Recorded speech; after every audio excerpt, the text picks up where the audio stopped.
தளபதி 69 படத்தோட டைட்டில் மற்றும் first look போஸ்டரை படக்குழு வெளியிட்டு இருக்கிறாங்க. தளபதி ரசிகர்கள் எல்லாம் கொண்டாடிட்டு இருக்கிறாங்க. குடியரசு தினத்தும் அதுவுமா சூப்பரான ஒரு அப்டேட். அதுவும் டைட்டில்லயே ஒரு மொத்த கதையும் சொல்ற மாதிரியான ஒரு டைட்டில் தான் வச்சிருக்காங்க.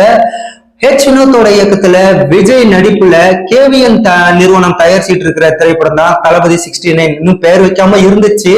இந்த படத்துல விஜயோட இணைஞ்சி பூஜா ஹெக்டே, மமிதா பைஜு, கௌதம் வாசுதேவ் மேனன், பாபி தியோல் இப்படி பல நட்சத்திரங்கள் நடிச்சிட்டு இருக்கிறாங்க.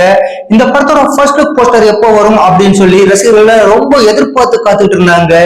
இந்த சூழ்நிலையில தான் படத்தோட படக்குழு குடியரசு தினத்தையொட்டி அந்த first look poster plus title ரெண்டையுமே வெளியிட்டு இருக்கிறாங்க.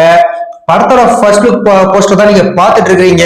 தளபதி விஜய் மக்கள், அதாவது பின்பக்கம் மக்கள் எல்லாம் இருந்து காட்டிட்டு இருக்க மாதிரியும் படத்தோட பேரை ஜனநாயகன் அப்படின்னு சொல்லிட்டு பேர்ல அந்த படக்குழு வெளியிட்டு இருக்கிறாங்க.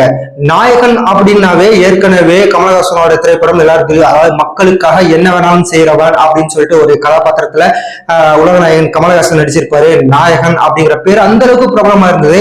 இப்போ ஜனநாயகன் அப்படின்னு பேர் வச்சிருக்காரு. மக்கள் பின்னாடி தான் நின்றுட்டு இருக்கிறாங்க. முன்னாடி தளபதி விஜய் அவங்களுக்கு எல்லாம் பார்த்துக்கிட்டு நிக்கிற மாதிரி இருக்கு. அப்போ ஜனநாயகன், ஜனத்துக்கான, ஜனநாயகத்துக்கான நாயகன் அப்படிங்கறத தான் இந்த கதை சொல்லுது. அதுவும் இந்த கதை முழுக்க முழுக்க அரசியலா இருக்க போகுது அப்படிங்கறத தான் இந்த போஸ்டர் சொல்றதா ரசிகர்கள் எல்லாம் கொண்டாடிட்டு இருக்காங்க.